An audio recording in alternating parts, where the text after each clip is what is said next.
Hey y'all, welcome back to my channel. It is me, Curly K Glam, and I'm here today to bring y'all the half and half review. Okay, y'all? Excuse me, y'all, my eye itching. But yes, so before we get started on this half and half discussion, I just want to say please like, comment, and subscribe. Also be sure to follow me on Instagram and Twitter at Curly K Glam. And if you have not, please go back and watch my Grownish reviews, my Mr. Cooper review, my Living Single review, my Sister review, and my Moesha review. Okay, I think as far as the shows on Netflix, Half and Half may be my last show that I will be reviewing.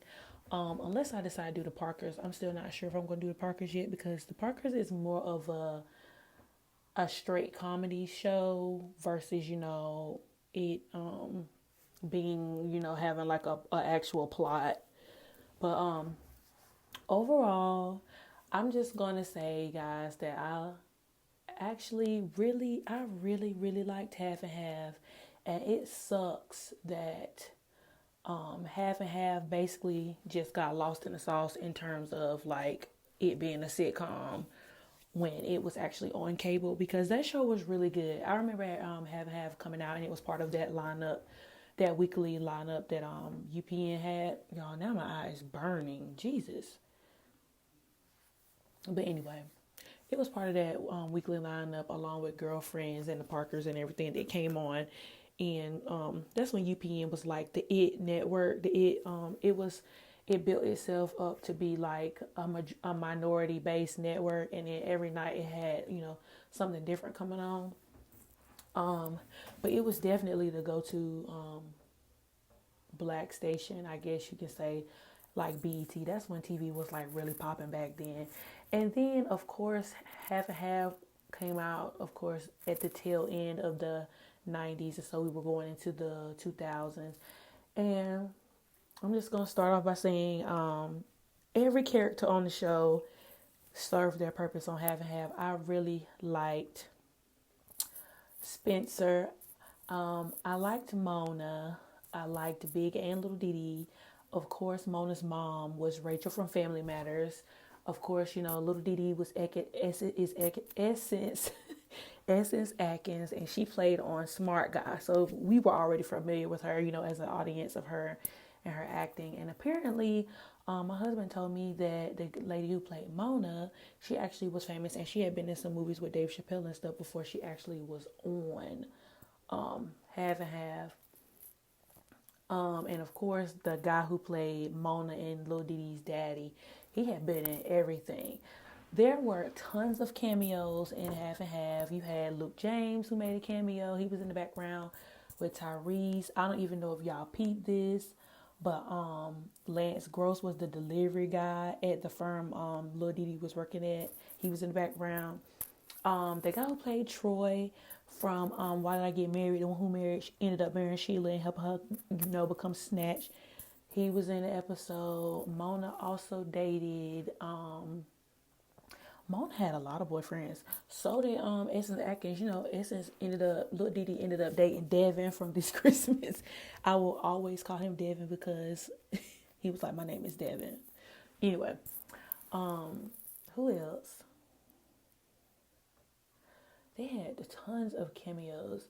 Oh yeah, MC Light, of course. You had Jimmy Jam and Terry Lewis.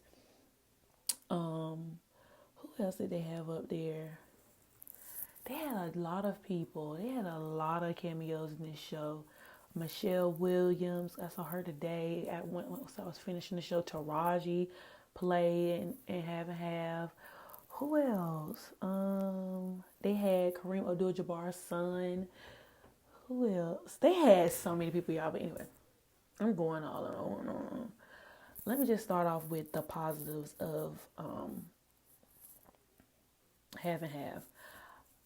If you hadn't known, Half and Half was created by two women. One woman's name was Yvette Bowser.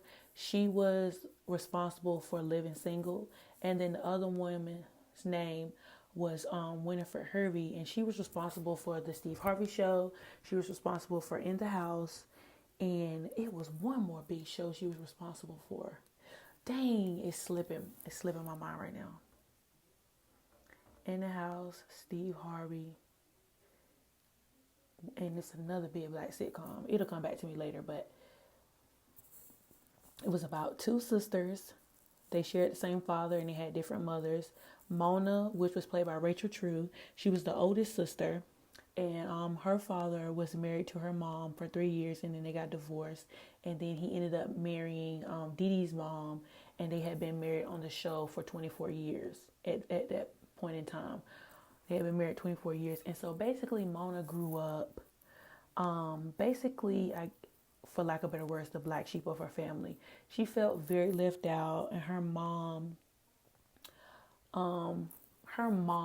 and Little Dee Dee's mom never got along. Phyllis and Big Dee Dee never got along. They actually had, throughout the season, they had multiple roasting sessions, especially on all the Mother's Day episodes. All them, and that was the first time a show actually, focused on Mother's Day.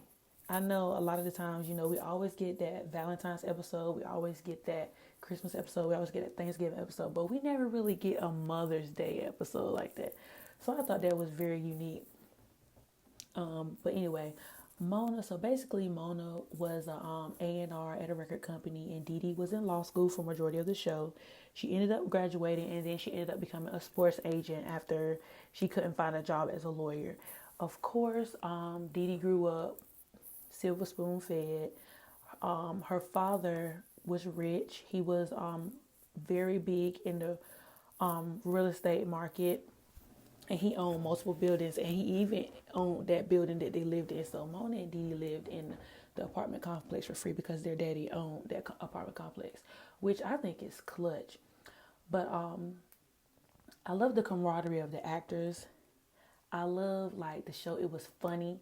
And then when they added Adam, who was the Filipino receptionist who worked at Delicious, he made the show hilarious. And surprisingly, I always thought, I love NC Light, but I always thought she was a little stale. But her character on Half and Half was really good. And she really did a good job, playing her role as the VP not the VP, is the CEO of the company. She really played her part. And she was funny. I really like Spencer. I love the relationship that Mona and Spencer had.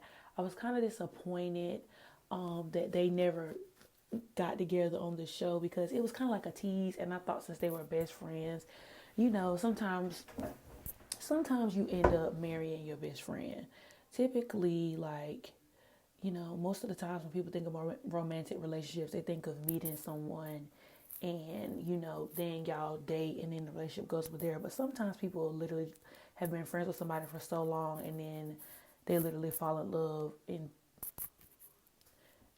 they get married. So I thought that was interesting how they never, it came up a few times, but they actually on the show never had or dated or was in a relationship. So I thought that was interesting. I loved Big Dee Dee. She was so dramatic. She was so funny. She added so much comic relief to the show. She was so elitist. All she cared about is money and material things. But it was just the way that lady played her character. She was hilarious. Let's see. What else can I say? I know for one thing, I was disappointed in the way the show ended. And the reason why I was disappointed in the way the show ended is because it didn't leave you on a cliffhanger, but it was just literally unfinished. It literally was unfinished. I hate that UPN folded around the time that Half and Half was gaining its steam. Half and Half was such a good show. It deserved a 5th season. It might have been on air 6 or 7 seasons because it was just that good. And I think the camaraderie was just that good between all the actors on set and who played on this show. I do like how they focused on the perspective of the blended family, because sometimes, when there's a marriage and then a divorce and then a remarriage, the kids, they don't really show the relationship between the kids and how the kids bring the two families together to make it blend. It's kind of like what all of us try to do, but differently. It was just a different approach. And I feel like they nailed it in terms of showing how Mona and her mom kind of getting the short end of the deal in terms of when her mom and her father got divorced versus when Dee Dee and, when her parents got married, Dee Dee got everything.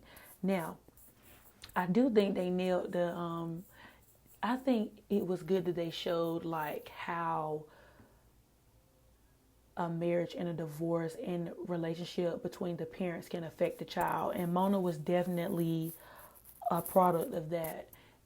And even though she started going to therapy on the last couple of episodes, I think they should have made that something that she did earlier in the seasons. I'm pretty sure that would have been part of the, seasons to come had they got to finish out the series of, the rest of the show. But Mona was definitely affected by her father. And I think her father's actions were, even though it's not an excuse, her father's actions were basically because of her mom. Her mom was bitter. Her mom was a divorcee. Her mother and her father did not get along. And I guess their divorce ended terribly, which is what made her so bitter. And because Mona didn't have that relationship with her father, anytime she met a man, she could never keep him because she would always run him away. And so then she would always end up lonely. And then it was something, Mona just had it hard when she was growing up. She got teased, she got picked on, she got bullied. And then what they call her, Mona Lona or something like that. She said that they called her Lona Mona or something like that. How they thought that she would never get married because she was the ugly duckling and everything like that. One thing I did not like on the show was how they talked about Mona's hair. Now, in real life, Rachel True is biracial. She's a black biracial woman. And so she has naturally curly hair. And she's always worn that look. But they always made it seem like it was wild and untamed. And it was never wild or untamed. It was always curly. And I loved it. I thought it looked good. It really reminded me of like, if you are familiar with A Different World, how when Freddie used to wear her curls, she was that natural, earthy, Afrocentric. And Mona wasn't Afrocentric, but she definitely wore like the platform boots. Like she reminded me a lot of like stuff people would buy out of like Hot Topic, but kind of like a hippie, but kind of like edgy, not edgy. What's the word? Boho. That's the word. Mona dressed the real boho. And I just didn't like that. And I was just like, see, I know it's a whole thing right now in the natural hair community where there's a battle of the textures. And essentially it came from which texture gets attention. But in my eyes, all natural hair is beautiful. Whether you had curls like Mona or whether you have a fro like Rochelle did. And when Rochelle used to wear her fro, and everybody says Chris, I know Rochelle wore straight hair, but it was sometimes when Rochelle would wear a fro. Or like when T and Tamara wore their curls on Sister Sister, and then when they matured, they made T and Tamara straighten their hair because the curls made them look childish. And they always tried to say Mona looked childish. She didn't look grown up because she wore her curls. And I didn't really like that. Because honestly, in the eyes of people outside of blackness, they really think all natural hair is wild and untamed. It doesn't matter if you got mixed curls like Yara Shahidi or if you got an afro, a kinky afro like Kiki. They think it's wild, they think it's bushy, and they think it's untamed. But we as black people have to think that our own hair is beautiful because that's the way God created it. It's not bushy, it's not wild, it's untamed. This is the way it grows out my scalp, and I need to appreciate that. And that's just how I felt. Also, I do think with little Didi getting so much attention as a child, it kind of made Mona, that impacted Mona's self-esteem as well, because it always made it seem like, well, Didi was a good child and Didi got everything she wanted. Then if I ask my dad for something, it's always like, well, your mom, and I don't want to give you this because your mom. And so she just felt bad about a lot of stuff. And so she felt like she needed to compete with Didi or always show Didi up, because she always felt like, she was always in second place to Didi. And that's not good. That's not a good thing for children to feel as well. So I think, it was good to see her and her father make amends, and that she tried to build her relationship with her father, toward the show's ending, or abrupt ending, so to speak. I appreciate how Didi always tried to extend the olive branch, even though Didi sometimes fell short. But Didi's heart was in a good place, because she did want to develop a relationship with her sister. And sorry y'all, I don't remember what I was talking about because I got a phone call. But anyway, I was saying how I appreciate Didi's efforts to build a relationship with her sister. That was commendable to me, because, with there being such tension between the parents and the moms, and even Mona feeling like she got slighted, I still, appreciate Didi trying to reach out, because it was a lot of the times where Didi did have to put her foot down with Mona and was like, hey, I'm trying to reach out to you. I'm trying to establish a relationship with you. And I'm sorry if I've done X, Y, and Z, or I made you feel X, Y, and Z, but you can't keep making me feel guilty for the things that happened in the past. It's about the right now, and right now I am sorry, and I'm trying to, establish a relationship with you. And so you need to, like, either you in this or you're not. Like, don't keep giving me bite back if I'm trying. So I appreciated that. Like I said, I did want Mona and Spencer to get together. I just felt like they would have been the cutest couple. And who knows, that probably would have happened. But now it's been 20 years, and it's basically no point in rebooting Half and Half now. So we just got to take what we got and roll with it. And it sucked because Half and Half, back then, you had to have 100 episodes to be in syndication. And so Half and Half did not, have that. So basically, Half and Half is the only show that that was part of the whole Strong Black Lead upload on Netflix that had 4 seasons. Every other show had 5 seasons or more. Legit. Every show was syndicated except Half and Half. And they still don't play Half and Half like that. And like I said, Half and Half was totally underrated. That show was good. And that was the only show that was part of the upload where I hadn't seen close to none of the episodes. Like, and if I did see any of the episodes of Half Half, which I'm sure I did because I used to watch it, but I didn't remember any. I didn't remember the plot of the show. I just knew the basis of the show, because, like I said, I remember it coming out when I was young. But yeah, I've watched every other show. I even rewatched One-on-One recently, not when it uploaded, but like before it got on Netflix and everything. And that show had like 6 seasons. I Know the Game had 10 seasons. Girlfriends had 8 seasons. Sister had 6 seasons. Moesha had 6 seasons. The Parkers had 5 seasons. So it's just like Half and Half was the only show that got cut short. Oh, and one last thing.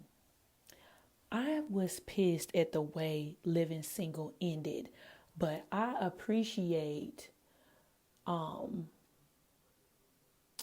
writer or the producer of the show who created Living Single. I appreciated her putting a Living Single reference and crossover in Half and Half, because we got to see what happened to Max and Kyle. So Max and Kyle ended up being engaged. Their daughter was there. They ended up having a girl, because it was unknown in Living Single what Max and Kyle was having. So Max and Kyle had a daughter. I think she was around 9 at the time. Max ended up being a big time lawyer. She ended up having multiple law firms because Dee Dee wanted to intern at her law office, but she couldn't because she had already taken an internship at another law office. And Kyle ended up leaving Wall Street to pursue a career in acting and singing, which I thought was interesting because, Kyle always sang on Living Single. But, like, just seeing it, I was just like, oh my God, they look exactly the same. They still had that same Max and Kyle camaraderie, like that love-hate relationship. And I just thought that was crazy. And that was like, at the time, 10 years later. So now it's 20. And it might be almost 30 for Living Single, legit. But it's just crazy. I was like, oh my God. And me and my husband had really got we had fell in love with Living Single when we was rewatching it on Hulu. So now just to see that episode, we was like, oh my God, Max and Kyle. But yeah, y'all, that's it. I think that's all I have to say for Half and Half. I really enjoyed this show. I know, I went on a tangent with all my other show reviews because I was disappointed, but I still had that same disappointment about the show. But because of the way, I know they got, basically, they just got slighted. Half and Half got slighted because UPN folded. Had UPN as a network not fold, Half and Half would have had a longer, show run. But a lot of shows got ended abruptly, when UPN merged with Warner Brothers, and then they became the CW. Only some shows ended up going to the CW. But that's another discussion for another video. I think I want to talk about all of the short ends of the stick that black sitcoms got, especially in the 90s and early 2000s. I think I want to do a video on that because as I'm watching all of these black sitcoms, the same thing keeps happening in terms of the show and the ending. So yeah, y'all, don't forget to rate, comment, and subscribe. I'm done rambling. I've been talking probably 20 minutes by now. So yeah, y'all, stay tuned for more on my channel. I will be doing more show reviews. I think I might do Blackish or some of the episodes of Blackish, and I'm contemplating doing Sisters because I'm kind of into Sisters now. So just stay tuned to my show reviews and stay tuned to my wig reviews and my braiding videos, y'all. And I'll be back with more videos. Deuces.